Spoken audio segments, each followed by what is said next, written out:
अच्छा आदमी था, है ना? बहुत अच्छा आदमी था। ये बात तुमने कह दी यकीन से या अंदाजे पर? अब कुछ ना कुछ तो कहना बनता था ना उसके जनाजे पर। नहीं कहते तो जमाने को तुम्हारी अच्छाई पर शक हो जाता, और अगर वो सुनता ना तो खुशी के मारे पागल बेशक हो जाता। खैर ये बताओ कि अच्छा ही था तो अच्छेपन का हिसाब क्यों नहीं दिया? हफ्ते भर से कुछ पूछ तो रहा था ना वो, कभी सवालों का जवाब क्यों नहीं दिया?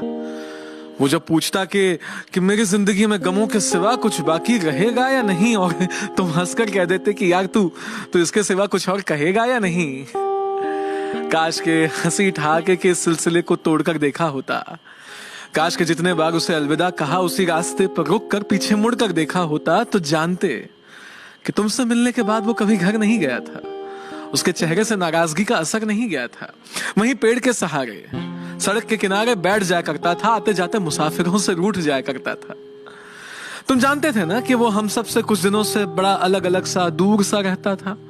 पर क्या ये जानते हो कि अकेले पलंग पे लेटा अपने घर में पंखों दीवारों को घूरता रहता था? कहा तो था उसने कि मिलो, मुलाकातें करनी है, जो किसी और से नहीं कहीं, वो तुमसे बातें करनी है। और तुम ऐसे में जिंदगी कैसे जीनी चाहिए, ऐसी बातें फर्जी भेजकर, दो चार चुटकुलों के साथ हंसी वाला इमोजी भेजकर तुम्हें लगता था कि वो संभल जाएगा। संभला नहीं तो क्या हुआ, अच्छा आदमी है, समझ जाएगा।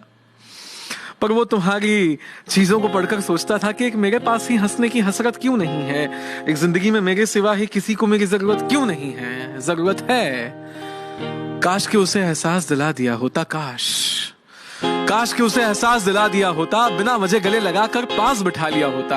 काश के जानते कि हर रोज वो जानबूझकर बिना कुछ खाए बेहोश कैसे हो जाता था। काश के समझते कि वो बोलते बोलते खामोश कैसे हो जाता था। काश के उसके लिए ही उससे लड़ लिया होता, उसकी घर की दीवारों से ज्यादा उसकी उस डायरी को पढ़ लिया होता, तो जानते कि उसके आंखों में कोई सपना नहीं था। उसके अपने बहुत थे पर उसका कोई अपना नहीं था। काश के हम में से कोई तो उसके घर पे वक्त पर पहुंचा होता, तो उसने उस दवाई की शीशी को खोलने से पहले कुछ तो सोचा होता। काश। कहते हैं रिश्ते बांधते हैं ना, तो उसके घर में वो जंजीर मौजूद थी। जिस मेज पे दवाई की शीशी थी वहीं माँ पापा की तस्वीर मौजूद थी। पर उस वक्त उसका कोई अपना उसके पास नहीं था। दिल का हर एक दोस्त था तो सही, पर दिल के खास नहीं था। इस बार उसने जिंदगी का रास्ता मौत के जानिब समझा। इस बार उसने चले जाना ही मुनासिब समझा।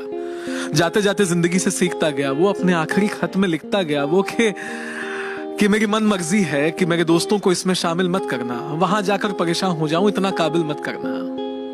और तुम्हें जब जिंदगी बेसब्र मिली, तुम्हें उसके जाने की खबर मिली, तब एहसास हुआ कि वो सच कहता था, कितना सच्चा था। और आज सफेद लिबास पहनकर दुनिया को ये बताने आए हो कि वो कितना अच्छा था। अपने आप को दोस्ती का खुदा, रहनुमा, फरिश्ता सबसे जुदा कहने आए हो।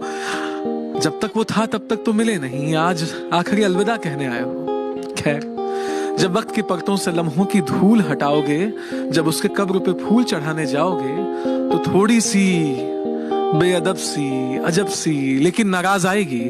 उसकी आखिरी मिट्टी से वो एक आखिरी आवाज आएगी। आवाज कहेगी कि ऐसे कई मंजर के गवाह हम सभी खुद हैं। मुझ जैसे कई अच्छे लोग आज भी तुम्हारी महफिल में मौजूद हैं। तो अगली बार मेरे जैसा कोई दिख जाए तो उससे बातें करना, मुलाकातें करना, उसका दिल रख लेना, उसके घर जाकर उसे तोहफे देना और उस दवाई की शीशी को खिड़की के बाहर फेंक देना।